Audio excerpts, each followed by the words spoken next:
얘들아, 다시 큐티야? 자라라라라라라라라. 네, 반갑습니다. 오늘은 2월 8일 월요일 새로운 한 주가 시작되는데 오늘 아침도 큐티로 시작하도록 하겠습니다. 오늘 말씀 본문은 누가복음 12장 13절에서 34절 말씀입니다. 조금 길어요. 누가복음 12장 13절에서 34절 말씀 천천히 읽도록 하겠습니다. 세상 걱정과 하나님 나라. 돈을 최고로 여기는 세상입니다. 돈보다 중요한 것이 있는데 말입니다. 하나님이 내게 주신 재능과 재물은 새 생명을 얻는 일과 전하는 일에 사용해야 합니다. 천천히 읽도록 하겠습니다. 돈이 최고가 아니다. 무리 중에 있던 한 사람이 예수님께 말했습니다. 선생님, 제 형에게 유산을 저에게 나누어 주라고 말씀해 주세요. 예수님께서 그에게 말씀하셨습니다. 누가 나를 너희의 판사나 중재자로 세웠느냐? 이어서 예수님께서 사람들에게 말씀하셨습니다. 온갖 욕심을 경계하고 주의하여라. 재산이 아무리 많더라도 사람의 생명이 거기에 달려있지 않다. 예수님께서 사람들에게 비유로 말씀해 주셨습니다. 어떤 부자의 밭에서 수확이 많이 나왔다. 그 부자는 속으로 생각했다. 내 곡식을 저장해둘 곳이 없으니 어떻게 할까? 그는 말했다. 이렇게 해야겠다. 내 곡간을 헐고 더 큰 곡간을 세워 거기에 내 모든 곡식과 물건을 저장하겠다. 그리고 자기 자신에게 말할 것이다. 인생아, 여러 해 동안 쓰기엔 넉넉한 많은 재산을 가졌으니 편히 쉬고 먹고 마시며 인생을 즐겨라. 그런 하나님께서 그 사람에게 말했다. 어리석은 사람아, 오늘 밤 내 영혼을 가져갈 것이다. 그러면 내가 준비한 것을 누가 가져가겠느냐? 이런 사람은 자신을 위해 재물을 쌓고 하나님께 대하여 부여하지 못한 사람이다. 염려 대신 신뢰. 예수님께서 제자들에게 말씀하셨습니다. 그러므로 내가 너희에게 말한다.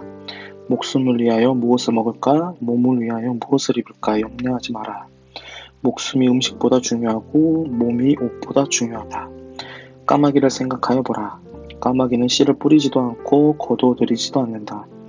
그들에게는 곡간이나 창고도 없다. 그러나 하나님께서 먹이신다. 그런데 너희는 새들보다 훨씬 더 귀하지 아니하느냐? 또 너희 중에 누가 염려하여 그 생명을 조금이라도 늘릴 수 있겠느냐? 너희가 아주 작은 것도 못하면서 왜 다른 것들을 염려하느냐? 백합꽃이 어떻게 자라는가 생각하여 보아라. 백합은 수고도 하지 않고 길쌈도 하지 않는다. 그러나 내가 너희에게 말한다. 솔로몬이 온갖 영화를 누렸어도 이 꽃만큼 아름다운 옷을 입어보지 못하였다.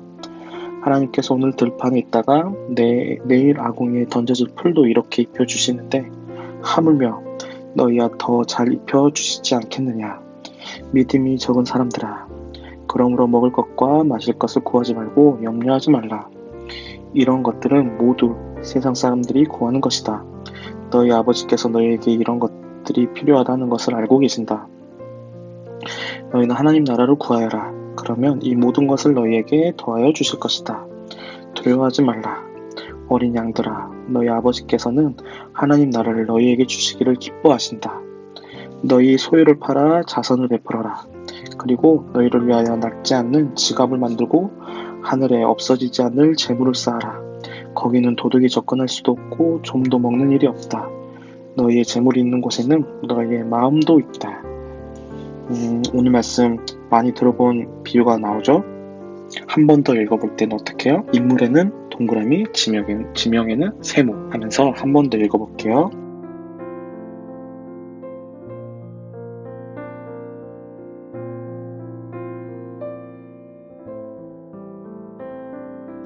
오늘은 그냥 세상의 것들에 대해서, 세상에 염려하는 것들에 대해서 말을 하는 것 같아요.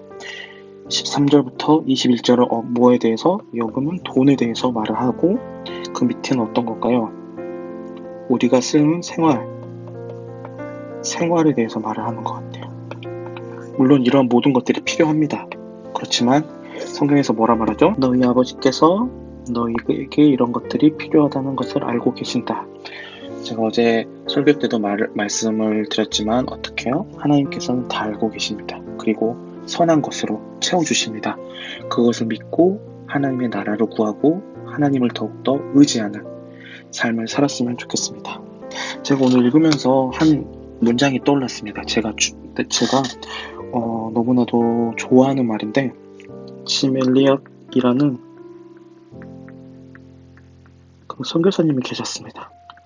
그분이 한 말입니다. 영원한 것을 위하여 영원한 것을 찾기 위하여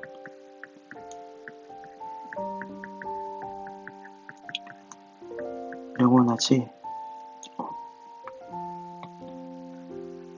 찾기 위하여 영원하지 않는 것을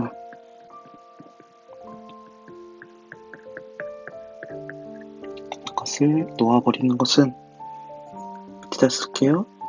와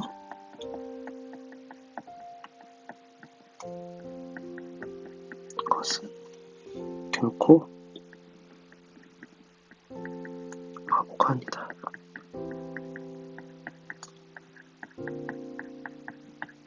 좀 길지만 전쌤 오늘 이 한 문장이 떠올랐더라고요. 영원한 것을 찾기 위해서, 영원한 것이 뭐죠? 하나님께서 우리에게 주시는 구원을 찾기 위해서 영원하지 않는 것, 오늘 본문에 나온 건 어떤 거죠? 재물, 어떤 거를 먹을까, 입을까 염려하는 염려들, 이러한 것들을 놓아버리는 것은 결코 바보가 아니다라는 거죠. 하나님의 구원을 위해서 우리가 모든 것을 포기할 수 있는 그러한 사람으로 살아가야 한다라는 것입니다. 이 이야기로 넘어가겠습니다. 어떤 사람이 재산 분배 문제로 예수님을 찾아갔습니다. 당시의 선생에게 법적 문제를 가져와 의견을 묻는 것은 흔한 일이었습니다. 예수님은 그 사람의 제안을 거절하고 문제 해결이 아닌 근본적인 원인을 파헤치십니다. 대부분의 문제는 자신이 가진 것보다 더 갖고 싶어하는 탐욕과 그로 인해 돈만 앞세우는 태도에서 비롯됩니다. 하지만 아무리 많은 돈을 소유했을지라도 하나님이 영원한 생명을 거두어 가시면 가장 중요한 것을 잃습니다. 생존하려면 먹는 것과 입는 것이 중요합니다. 하지만 생명이 음식과 의복을 위해 존재하는 것이 아니라 음식과 의복이 생명을 위해 존재합니다. 하나님의 새와 들판의 풀을 보살펴 주듯이 하나님은 우리가 살아가는데 필요한 것을 공급해 주실 것입니다. 하나님의 백성은 영양가 없는 염려가 아닌 하나님이 주인이신 세상을 세워가는 일에 집중해야 합니다. 오늘 한 문장 정리는 어떻게 하죠? 염려하지 말자. 저는 염려하지 말자로 정하겠습니다. 하나님께서 다 알고 계십니다. 나의 필요한 것들, 새를 입히고 들꽃에 꽃을 이끌어 가시는 예수님을 아무런 염려하지 말고 따라가자. 오늘 이렇게 저는 한 문장으로 정리하겠습니다. 오늘은 그림 묵상입니다. 이 묵상을 보시면서 염려하지 말자를 마음판에 새기는 오늘 하루가 되었으면 좋겠습니다. 기도하겠습니다. 사랑하는 주님 감사합니다. 오늘 내가 하루를 살아갈 때에 세상의 것들로 염려하는 것이 아니라 하나님으로 만족하며 하나님으로 기뻐하는 삶을 살아갈 수 있도록 주님께서 인도해 주세요. 감사합니다. 예수님의 이름으로 기도드립니다. 오늘 또 힘찬 하루 보내고 내일 또 만나요.